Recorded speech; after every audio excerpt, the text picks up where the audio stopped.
My name is Chris, and I am off camera now just to give Dwight as much bandwidth as possible as he hosts us from Guatemala. And so yeah, I work here at Echo Florida. I'm on the advancement team. And then Holly, she'll be the administrator for this session. She's our seed bank manager. She's also located here with me in Fort Myers, Florida. Just a couple ground rules to get started. You'll notice the chat function and the Q&A section in the Whova app. Chat is for, Holly, we use that area to put acronyms and abbreviations and different things that Dwight might mention for your reference. If you have any technical difficulties, that's also a great place to post those, and she'll be able to help you with that on the side. And if you have questions, please use the Q&A section. So you can ask a question that way, and I will make sure that those get answered at the end of Dwight's presentation. Also, if you don't mind, if everyone could just have their mics and their videos off, again, just to give Dwight as much bandwidth as possible, so that he comes in loud and clear. Lastly, before I give it over to Dwight, this is a 40-minute session. It's our last session of the day. And so we'll end at 3:40 p.m. Eastern Standard Time, and which will be followed by the closing prayer and closing thoughts for our International Ag Conference. Yeah, so without further ado, Dwight, take it from here. Oh, thank you. Sorry, folks. You gotta look at me now. Yeah, welcome to Frutas del Mundo here in Guatemala. And just a quick introduction to what the farm is about. It's a tropical fruit tree nursery, and I was just showing some of the fruit species that we produce, and focus on making introduced fruits and local natives fruits and more common fruits available to small scale farmers. And I want to go we have a little story here. It turns out that we have about 10,000 fruit trees right here in the nursery ready to ship out. But I don't know if you notice, we've got clouds. The rain has stopped, but it's been going for 3 days. And those fruit trees were actually delivery for Contour Lines Incorporated, which is a good example of one of the NGOs for which our nursery supplies. We'll get to meet the founder and motor behind that, because he's with me. He's kind of stranded because he can't get his plants out of here till the rain gets down, and so it's good for you. First of all, I would just like to say that I want to use his name is Sean Dixon Sullivan, and I want to use this order of plants that he just made, as it's quite representative of the kinds of the species of fruit trees that individuals, small growers buy individually, or that different NGOs buy as part of projects. And some of the projects that purchase the fruit trees from us buy them. One of the primary uses is for like buffer zones on forest reserve areas, encouraging people to plant fruit trees to provide economic income, so that they don't feel so obliged to squat in the forested areas and cut down the forest. That's a very common usage around here. We're near some forest reserves. And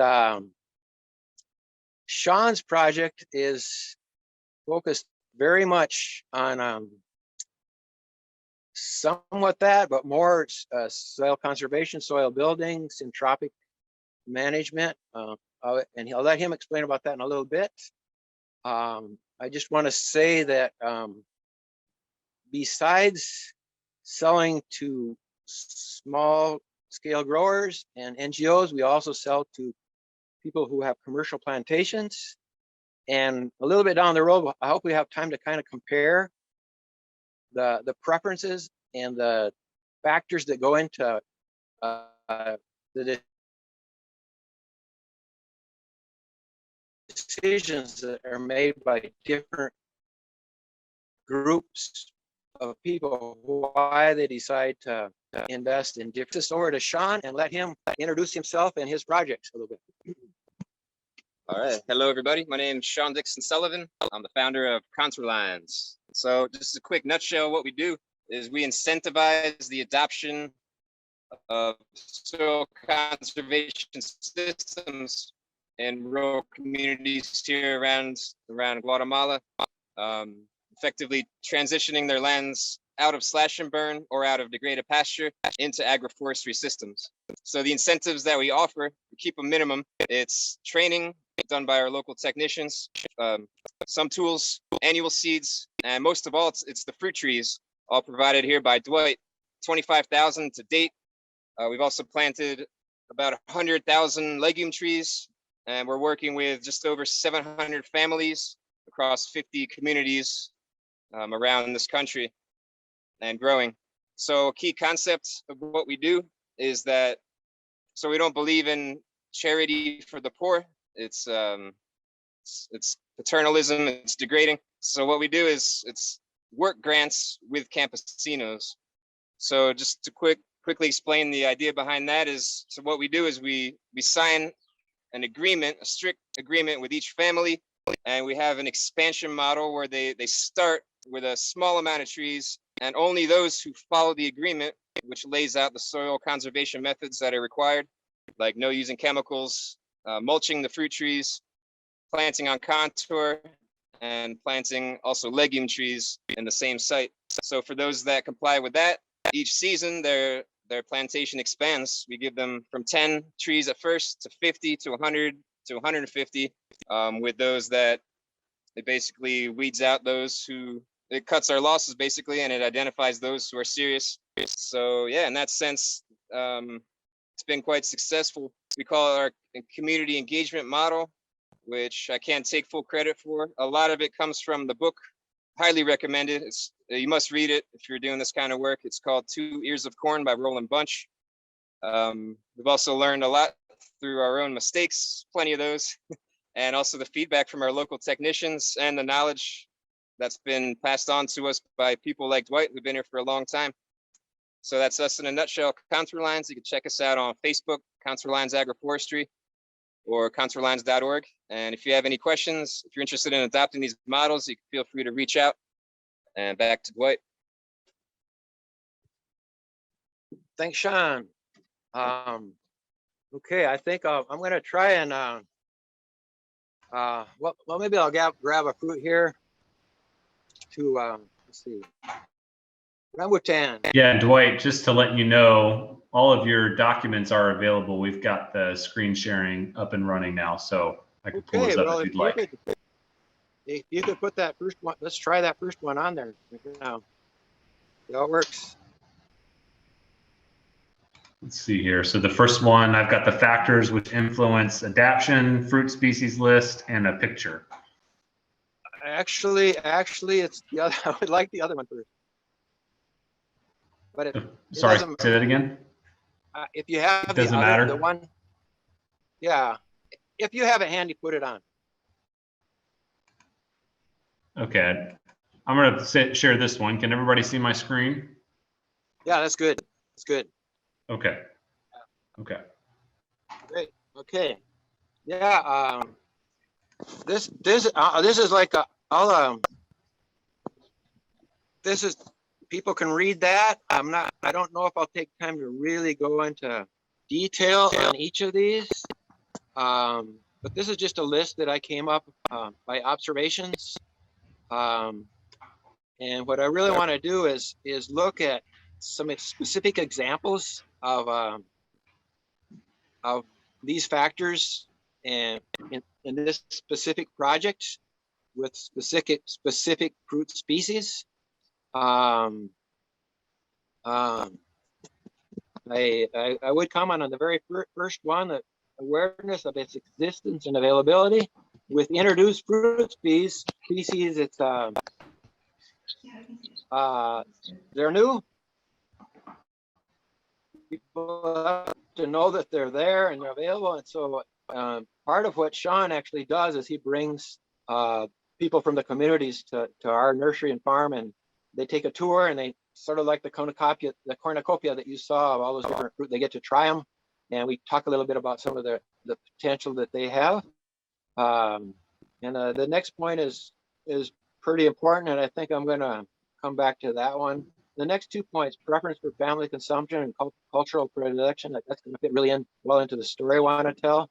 And of course, it has to fit the local microclimate. You got to be able to sell it. It has to hold up on the shelf. And another factor is that, yeah, sometimes the neighbors are planting a fruit tree, and it might not be the wisest one, but if everybody else is doing it, that people jump on the bandwagon a little bit. And then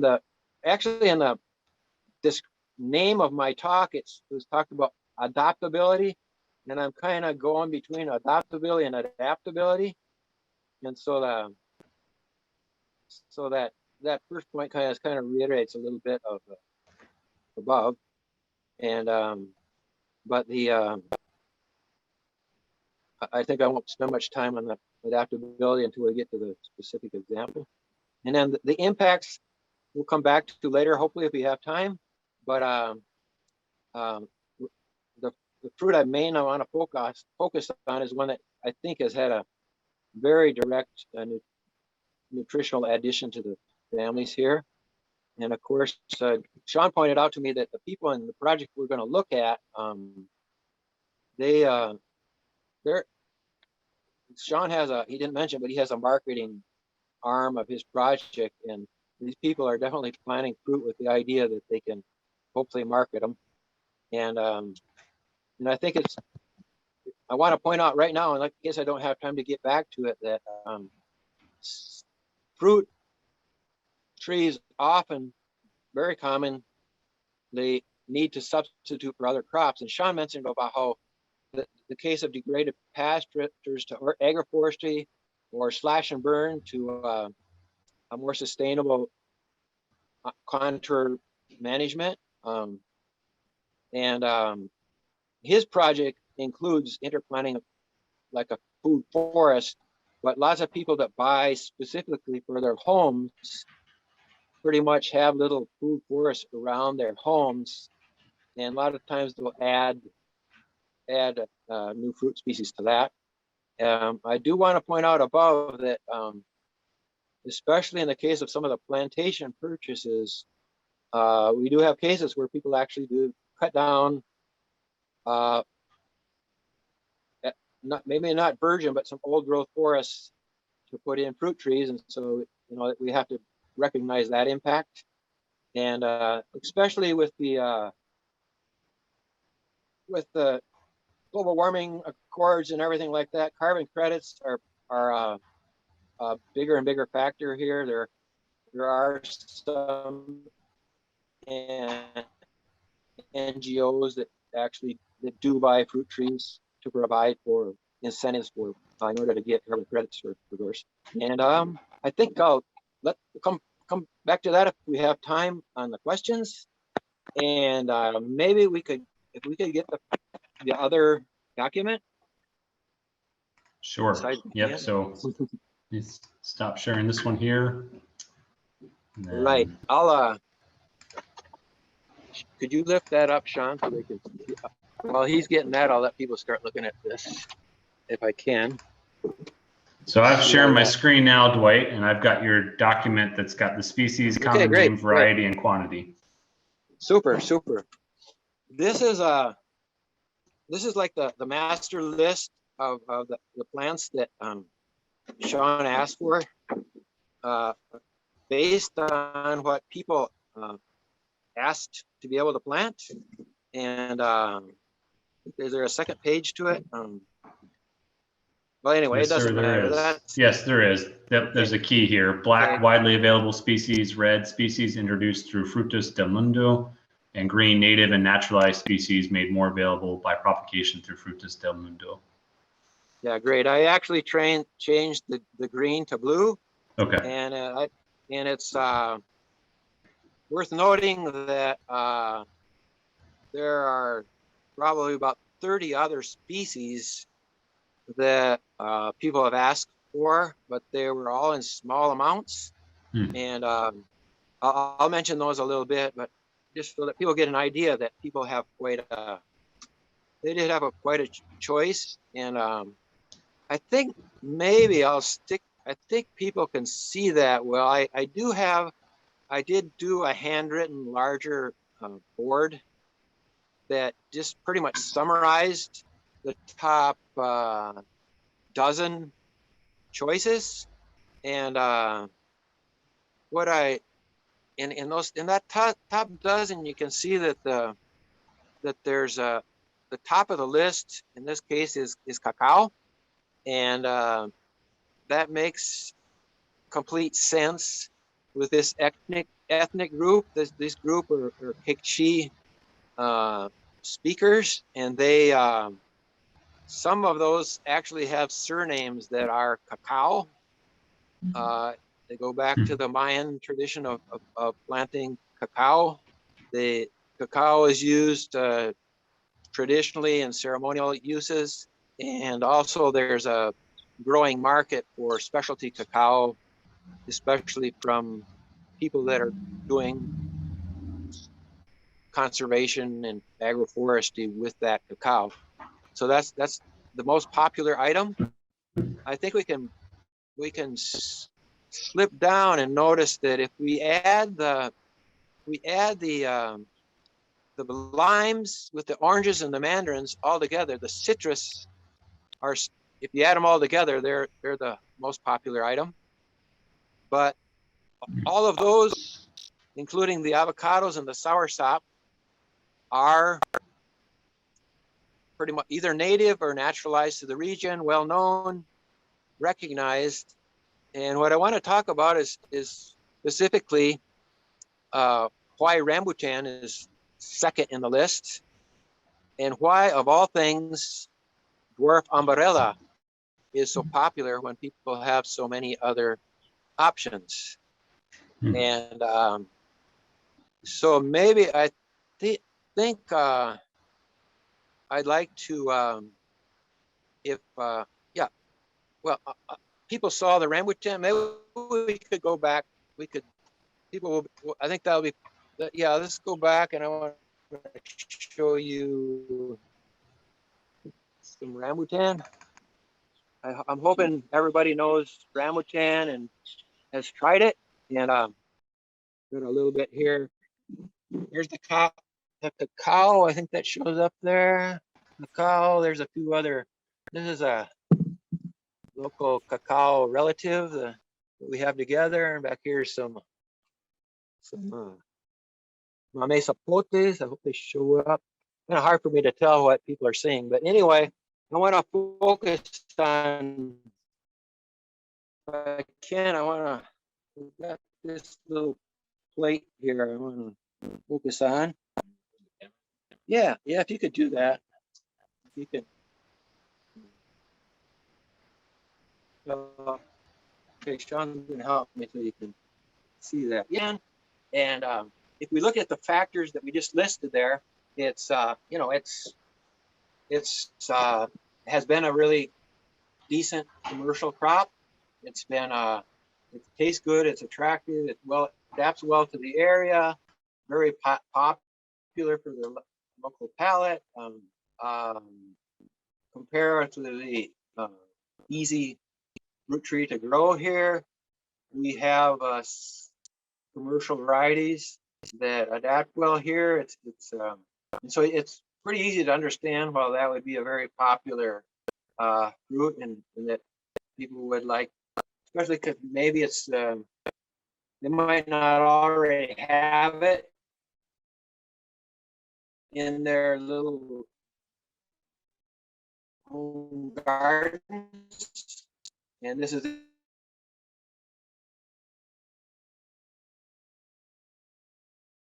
their chance to get it from the nursery with Sean's help. And so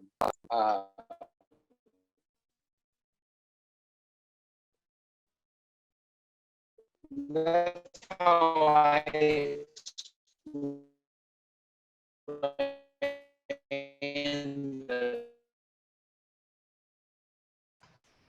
Hey Dwight, it's you're coming in broken. Would you mind turning off your video? Rambutan is so popular in that list, and I want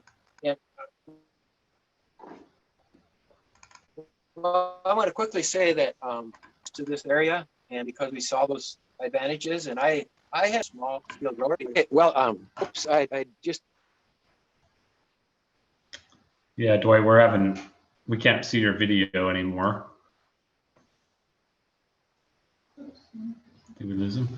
I think we might have lost him. Okay, well, we might have just lost Dwight for the. Okay, he's back on. Dwight, you there? Yes, I think so. Okay, welcome back. Okay, sorry. I don't know what That's happened. okay. That's all right. So let's try your video. We had lost your video there. You were talking about the rambutan. And we kind of lost your video and your voice even came distorted. So can you just start again with the rambutan? Okay, should I show the video again? Yeah, let's try it. You're coming in, you sound pretty good. So let's try the video again. Okay, I'll do it. Yeah, I was explaining. Mm. There we go. Am I there? Okay. Well, anyway, I was explaining that in brief, rambutan, the development didn't come out the way I expected. And it's something that I probably should have foreseen. And the biggest factor on the rambutan is that it's the investment in the plant, and the fact that you have to wait 3 or 4 years to get production, at least commercial production, and that a lot of small scale growers don't see that as viable. And so it turns out that the bulk of rambutan production, what took off with medium to large scale growers. And it hasn't been until recently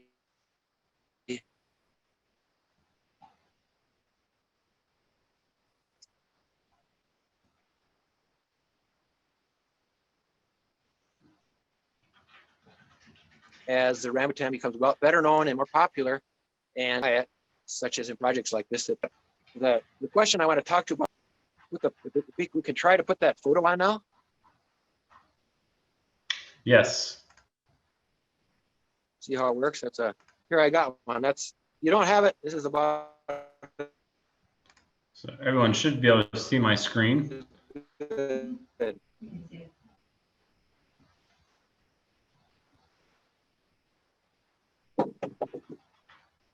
Okay. Look, kind of.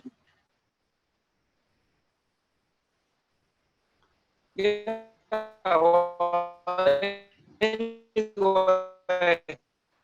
Dwight, maybe you can turn your video off. I'm not sure if it's quickly. That's a picture and look. Okay. What's that? Yeah. Can you use your video off because you're coming in distorted? Okay. Okay. Okay. Very good. Now? Go ahead. Yes, sir. Okay. Okay. Well, I'll talk. I hope that on my screen that photo is really small, but I hope other people could see it. There you go. A little bit bigger. If they turn their screens on the side, I think it'll show it better. Yeah, there. That's my mining. That's better. Good. But great. Yeah, if people are used to areas personally or areas in the world where green mangos are popular, they'll understand what's happening here. There's the vendor here actually has some like ground up squash seeds and lemon little bit of chili sauce that they can put in there, some salt that they would put in the bag when you buy it. But it's eaten almost, it's like a green mango. And in the same market, well, the comment of the lady, when I took the picture, she said, well, I said, how are the, locally they're called hokotemicos, like monkey plum. And I said, wow, are these pretty popular? And she said, yeah, you know, there's no mangoes now. And so this is a major substitute for mangoes and it comes off locally in the season when there's no mangoes available. And the riper fruit that you can see there gets, it tastes a bit like a mango, maybe a little more pineapple-y. Generally is not, maybe that's about like 3-to-1 preference. Most people like the green jocotes. And as I walk around the market here in our local town, there's several vendors selling those locally. And I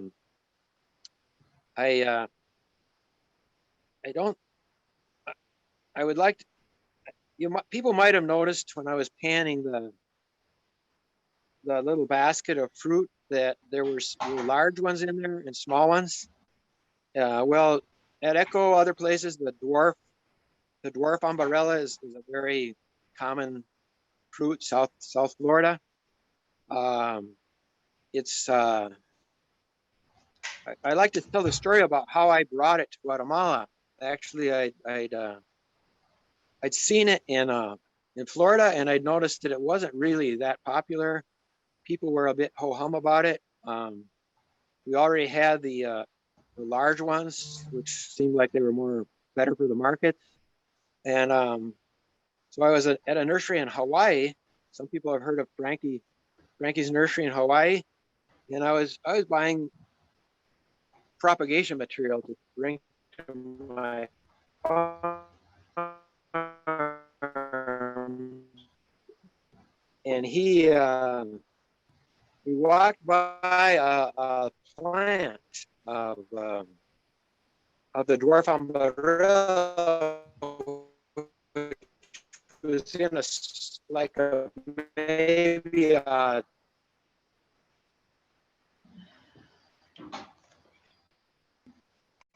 10-gallon pot, and found it on the ground. And I thought about that. And I was thinking, I think some of these, take 3 of them. Are we still here? Yeah, we're still here, Dwight. I thought maybe the sharing screen was, you were coming in distorted again, so I'm just trying to reduce the bandwidth. Okay, no problem. Anyway, I threw 3 fruits into my pocket, and to make a long story short, those, as soon as I start to get fruit on them, which was within about 6 months, those fruit became one of the most popular ones for backyard gardens. It's like I had to put a guard on the fruit trees to keep kids and other people from eating them before they even got ripe. For several years, I planted every single seed that I could get from them to sprout out and grow. One of my neighbors kind of adopted that as his production fruit, and he put his kids through school selling plants of that. And it's like, I wonder, well, what, I mean, and I just think it's one of those things that it kind of shows how you can't really predict how a different fruit is going to be accepted. This fruit is pretty much right now seen in the neighboring villages and in the countryside. Almost everybody has one in their backyard. It's pretty much a tropical fruit, so it hasn't spread too much to the temperate parts of the country, but it's spreading widely. And the consumption of it is not the same as in the picture I showed you. It's almost entirely backyard consumption by kids. It's just like it's there. And the common comment is, yeah, I don't ever get to eat it because the kids eat them before they even get ripe. And, you know, I looked up a little bit about its nutritional value, and it's highly touted. I think it would be good to compare its value when it's quite green versus ripe, because I don't know how at what stage a lot of the nutritional analysis were done on it. But I just use that as an example of a fruit tree that surprised me, and we can contrast it to a couple of fruit trees which are quite a ways down the list, but which I think deserve to be up a lot higher. And there's several of them. Some of them have major problems as far as shelf life, adaptation to the local palate, fitting completely into this climate. But there's others that I think that their major problem for this sorts of groups that they're just not known yet, and people don't know how to use them yet. And if we looked at that original list and went down, one of the bottom ones there is durian. And I hope people know what durian is, but durian is quite one of the most famous fruits in the world, and we're beginning to have that fruit tree quite available in our nursery and in other nurseries. But that and another one like mangosteen, the people from these communities, in fact, yesterday when some were visiting, I gave them some mangosteens, and they were commenting on, oh, why didn't we pick that in our, so I guess next time they might add it to their list. But I just, the case of durian, I just wanted to comment that if I write up a list of the most popular commercial fruit tree species in my nursery, basically, since I'm focused pretty much on tropical or ultra tropical fruit species, some popular commercial varieties like Hass avocados, I don't work with. Some varieties of oranges and mandarins that need cooler climates are not included in my nursery. But if you talk about the ultra tropicals, the top list is probably cacao in demand, followed by durian, followed by rambutan and breadfruit, and then probably followed by the tropical avocado varieties. And so, though, like the criteria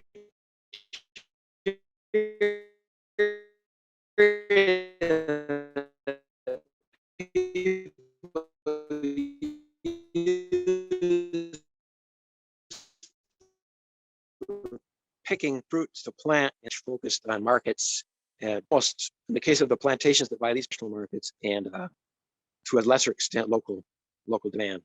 And so I think that's kind of the stories that I wanted to tell. I could tell stories about a lot of different fruits on the list, but I think I just assume let people tell me what they want to know or ask, or if there's specific species that they would like to talk about.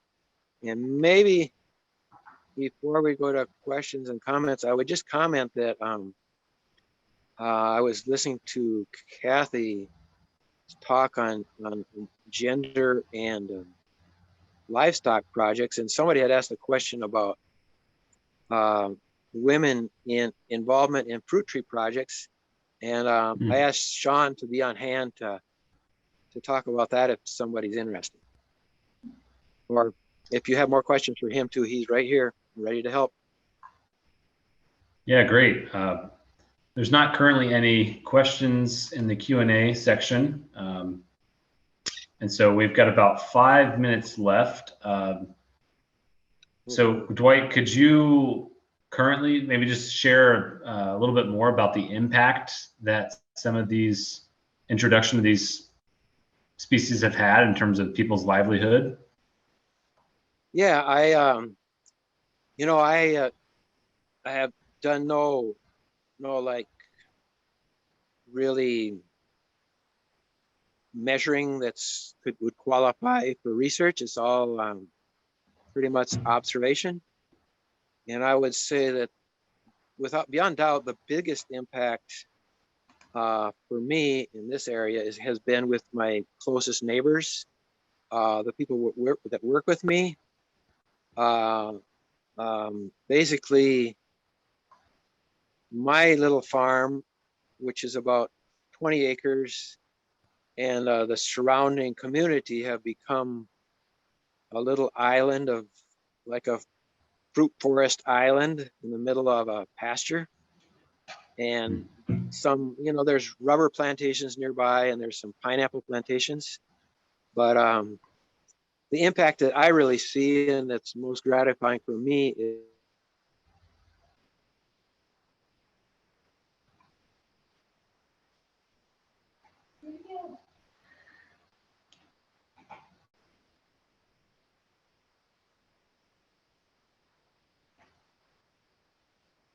Dwight, you still with us? just in this case the other people that have been working with me, also that holdings exactly the same size of mine, because it was like these were 10-hectare plots that were allotted for like a land reform project. And so some people had the same size as I did, and so some have converted those areas into fruit trees, and other people have smaller holdings. Yeah, I wish I had time to. The best thing we do is when people visit is I tell them, don't look at my farm, go to my neighbor's farm, because that's where the real action is. You see, it's more like what Sean's working with. You'll see more food crops mixed in with the fruit crop. People are thinking about, they're going to put platano in, different banana species, plantains, manioc, yucca, different kind of herbs that they can, like chipilin, people know about, that's a very common one here. Greens that they can eat, very, we call chatate, the chaya, really common here. And more and more incorporating small livestock into those small holdings. So that on the community level, that's the impact that I can measure most. I'd have to refer you to some of the NGOs that have purchased plants from me, and then